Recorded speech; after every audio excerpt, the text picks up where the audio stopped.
जय श्रीराम। हस्ते गुरंगम गिरिमध्यरंगम शृंगारितांगम गिरिजानुषंगम मूर्धेन्दुगंगम मदनानुभंगम श्रीशैललिंगम शिरसा नमामि।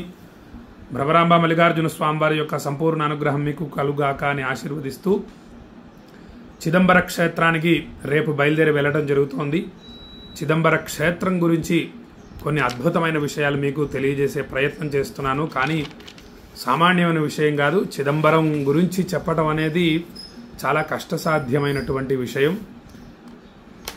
ఆకాశలింగం, పంచభూత లింగాలు, పృథివ్యాపస్తేజో వాయురాకాశాత్, మొత్తం ఋషులు పెద్ద పెద్ద విషయాల్ని మనకు చిన్న శ్లోకాల్లో అందించారు. సంస్కృతం చదువుకోవాలి. అందుకు ప్రతిరోజు ఒక 5 నుంచి 10 నిమిషాల సమయం మనం సంస్కృతం చదువుకోవడానికి కేటాయించాలి. మన పిల్లలకు కూడా తెలియచేయాలి.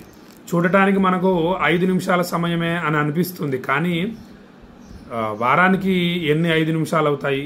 నెలకి, సంవత్సరానికి, 10 సంవత్సరాలకి, అలా మనం కొంత సమయం అన్నా మనం మన జీవితంలో మహాశక్తివంతమైనటువంటి సంస్కృతానికి, దైవ భాషకి వినియోగించిన వాళ్ళం అవుతాం.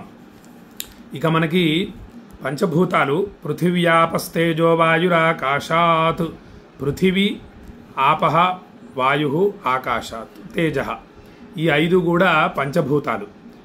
ఈ పంచభూతాలు, పంచభూత లింగాలు ఉన్నాయి. పృథివీలింగం ఏకాంబరేశ్వర స్వామి కంచి, ఆపహ అంటే జలలింగం జంబుకేశ్వరం, తేజోలింగం అరుణాచలం, వాయులింగం మనకి కాళహస్తి, ఆకాశలింగం చిదంబరం. ఎన్ని విశేషాలు ఇందులో ఉన్నాయంటే, పంచభూత లింగాలలో ఒకటైనటువంటి ఆకాశలింగం చిదంబరం.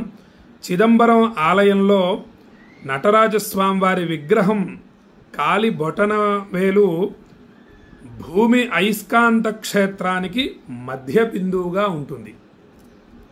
చూడండి ఎంత విశేషం. మొత్తం భూమండలానికి మొత్తం కూడా స్వామివారి యొక్క నటరాజ స్వామివారి యొక్క బొటన వేలు ఏదైతే ఉందో అది అయస్కాంత క్షేత్రానికి మధ్య బిందువు. ఇవి 1-2 సార్లు అనుకుంటే గానీ అర్థం కావు. ఈ ఆలయానికి 1 కాదు 2 కాదు 9 ప్రవేశ ద్వారాలు ఉంటాయి. మనిషికి 9 రంధ్రాలు ఉంటాయి. అంటే చిదంబరం ఏదైతే ఉందో అది ఈ మనుష్య శరీరమే చిదంబరం. అదే చిదంబర రహస్యం కూడా. మన హృదయంలో ఉన్నటువంటి స్వామివారు ఎవరైతే ఉన్నారో పరమేశ్వరుడు, ఆ స్వామే నటరాజ స్వామివారు. ఇక ఆలయానికి నవరంధ్రాలకు ప్రతీకగా 9 ద్వారాలు ఉంటాయి. ఈ గుడిలో పొన్నాంబళం ఎడమ వైపున ఉంటుంది. ఇది గుండె స్థానం. మనిషికి గుండె ఎక్కడ ఉంటుంది? ఎడమ వైపు ఉంటుంది.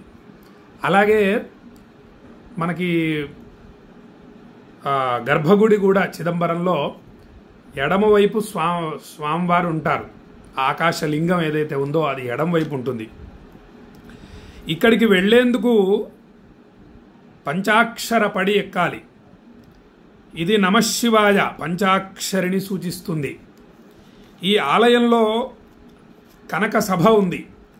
ఆ సభలో 4 స్తంభాలు 4 వేదాలకు ప్రతీకలు.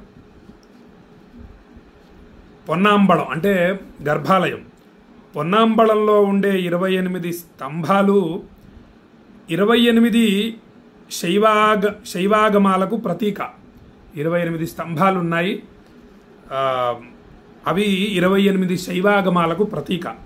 ఆ ప్రక్కనే ఉన్న మండపంలో 18 స్తంభాలు ఉంటాయి. ఈ 18 కూడా పురాణాలకు ప్రతీక. చూడండి ఆలయ నిర్మాణం ఆ ఈశ్వరుడు ఎంత బాగా చేయించుకున్నాడో.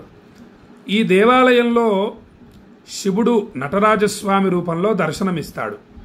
మనకు ఏ ఆలయంలోనూ కూడా పరమేశ్వరుడు విగ్రహ రూపంలో మనకు దర్శనం ఉండదు. అన్ని ఆలయాలు కూడా శివలింగాల రూపంలోనే మనకు దర్శనమిస్తుంటాయి. శ్రీశైలంలో కానివ్వండి, కాశీ, కాళహస్తి మొదలైన పుణ్యక్షేత్రాలన్నిట్లోనూ మనకి శివలింగ రూపంలోనే దర్శనం ఉంటుంది. కానీ ఇక్కడ మనకు చూడండి ఒక రూపం చూయించాలి. ముందు ప్రారంభంలో పరమేశ్వరుడు అంతటా ఉన్నాడు. ఆకాశలింగం అంటే దాని అర్థం అదే, మొత్తం సమస్తం అంతటా వ్యాపించి ఉన్నాడనే అర్థం. మనకి ప్రహ్లాదుడు అంటాడు వాళ్ళ నాన్నతో, హిరణ్యకశిపుడితో, ఇందుగలడు అందులేడని సందేహం వలదు చక్రి సర్వోపగతుండు, ఎందెందు వెదకి చూచినా అందందే గలడు వింటే దానవాగ్రణి అంటాడు. ఆ పరమేశ్వరుడు ఇక్కడ ఉన్నాడు అక్కడ లేడు అనడానికి లేదు. విష్ణుమూర్తి అంతటా ఉన్నాడు. విష్ణు అన్నా శివుడన్నా ఒకటే, ఉన్నటువంటి శక్తి ఒకటే. ఆ శక్తిని మనం అనేక రూపాల్లో దర్శనం చేసుకుంటూ ఉన్నాం. నాన్న, ఆ శక్తిని నువ్వు అయితే విష్ణుమూర్తి అని చెప్పాడు, విష్ణుమూర్తిని నువ్వు ఇక్కడ ఉన్నాడు అక్కడ లేడు అని నువ్వు సందేహించాల్సిన అవసరం లేదు. మనకు పాండురంగడు సినిమాలో కూడా ఒక అద్భుతమైన పాట ఉంటుంది. ఇక్కడ ఉండే పాండురంగడు అక్కడ ఉన్నాడు, అక్కడ ఉండే పాండురంగడు ఇక్కడ ఉన్నాడు, ఇక్కడ అక్కడ ఎక్కడ వెదకిన తానై ఉన్నాడు, శ్రీరంగడు తానై ఉన్నాడు అని ఒక అద్భుతమైన పాట ఉంటుంది. అయితే మనకి ఇక్కడ ఉన్నాడు అక్కడ లేడనే సందేహం వలదు, ఎక్కడ చూసినా ఆ స్వామి ఉంటాడు అని చెప్పి మనకు చెప్తారనమాట. కాబట్టి నిరాకారంలో ఉంటుంది ఆకాశలింగం చిదంబరంలో. నిరాకారం అంటే ఒక తెర ఉంటుంది, బిల్వదళాలు వేలాడుతూ ఉంటాయి. ఆ తెరను తీస్తారు, హారతిస్తారు, ఇదే చిదంబర రహస్యం, దండం పెట్టుకోండి, శివుడు ఇక్కడే ఉన్నాడు, నమస్కారం చేసుకోండి అంటారు. మళ్ళీ తెర వేసేస్తారు. ఇక ధ్యానించుకోవాలి మనం ఆ స్వామిని. ఆ నిరాకారంలో సాకారం కావాలంటే ధ్యానించుకోవాలి. ధ్యానికి ఏ రూపాన్నైనా మనం ధ్యానించుకోవచ్చు. ఒకటి, నిరాకారంలో కూడా పరమేశ్వరుడు ఉన్నాడు, పరమేశ్వర తత్వమే మొత్తం అంతటా కూడా. ఇప్పుడు నమ్మకం రుద్రమహామంత్రం మొత్తం కూడా చెప్పేది అదే. శివుణ్ణి ఆ సముద్ర రూపంలో ఉన్నటువంటి శివుడికి నమస్కారం, చెట్టు రూపంలో ఉన్నటువంటి శివుడికి నమస్కారం, దుంగ రూపంలో ఉన్నటువంటి శివుడికి నమస్కారం, దొంగ రూపంలో ఉన్నటువంటి శివుడికి నమస్కారం. ఇలా నమః నమః నమః నమః మొత్తం నమ్మకం మొత్తం కూడా మనకి అదే చెబుతోందనమాట. కాబట్టి స్వామివారు లేని ప్రదేశం లేదు, పరమశివుడు లేని ప్రదేశం అంటూ లేదనమాట. ఇది అద్భుతమైనటువంటి విషయం. ఆకాశలింగం స్వరూపం అద్భుతం. అయితే మనకు ఒక రూపం కావాలి కాబట్టి అంత దూరం వెళ్ళిన తర్వాత ఏమిటో కర్టెన్ తీశారు వేశారు ఏం అర్థం కాలేదని భక్తులు ఎక్కడ చింతిస్తారో అని మరి పరమేశ్వరుడు నటరాజమూర్తిగా అక్కడ వెలిశారు. మరి పూజలకి నటరాజ స్వామివారి యొక్క పాదాల దగ్గర స్ఫటిక శివలింగం ఉంటుంది. ఆ శివలింగానికి పూజ చేస్తారు. మూర్తిని మనం దర్శించాల్సింది మాత్రం నటరాజమూర్తిని దర్శించుకొని ఆ కర్టెన్ తీసి ప్రతి 5 నిమిషాలకు ఒకసారి వేస్తూ ఉంటారు అక్కడ హారతిచ్చి. ఆ యొక్క ఆకాశలింగాన్ని దర్శనం చేసుకొని నటరాజమూర్తిని ధ్యానిస్తూ చక్కగా స్వామిలో మనం ఐక్యం అవ్వాలి, స్వామిని ధ్యానిస్తూ ఉండాలి. ఇలా మనందరికీ కూడా శ్రీకాళహస్తి వాయుక్షేత్రం అని తెలుసు. ఇక కంచి పృథివీలింగం ఏకాంబరేశ్వర స్వామి, ఇక చిదంబరం ఆకాశలింగం. ఈ మూడు కూడా విచిత్రం ఏమిటంటే ఈ 3 దేవాలయాలు ఒకే రేఖాంశం మీద ఉంటాయి. అలా స్వతసిద్ధంగా స్వామి వెలిశారు. అలా ఆ తర్వాత దేవాలయ నిర్మాణం జరిగింది. కానీ ఆ 3 కూడా పృథివీలింగము, తర్వాత వాయులింగము, చిదంబరం, ఈ 3 కూడా ఒకే రేఖాంశం మీద వెలిశాయన్నమాట. ఈ విషయాన్ని తెలుసుకోవడానికి శాస్త్రవేత్తలకు 8 సంవత్సరాలు పట్టిందట. కాబట్టి వీటిని సరే పరిశోధించడం తప్పు కాదు, కానీ మనం హాయిగా ఋషులు అందించిన దాన్ని భక్తితో సేవిస్తే చాలు, ధన్యులం అయిపోతాం. అనేక మనం శుభ పరంపరాభివృద్ధిని పొందుతాం. ఇక ఇక్కడి అమ్మవారి పేరు శివగామి. ఈ పేరు మనం విన్నాం. ఎలా అంటే మనం బాహుబలి సినిమాలో శివగామి కదా మన పాత్ర, ఆ తల్లి పాత్ర పోషించింది. కాబట్టి శివగామి అసలు ఏమిటంటే అమ్మవారు, చిదంబరంలోని అమ్మవారి పేరు శివగామి. ఈ విధంగా ఉంది. మళ్ళీ ఇంకా అనేక విషయాలు ఉన్నాయి.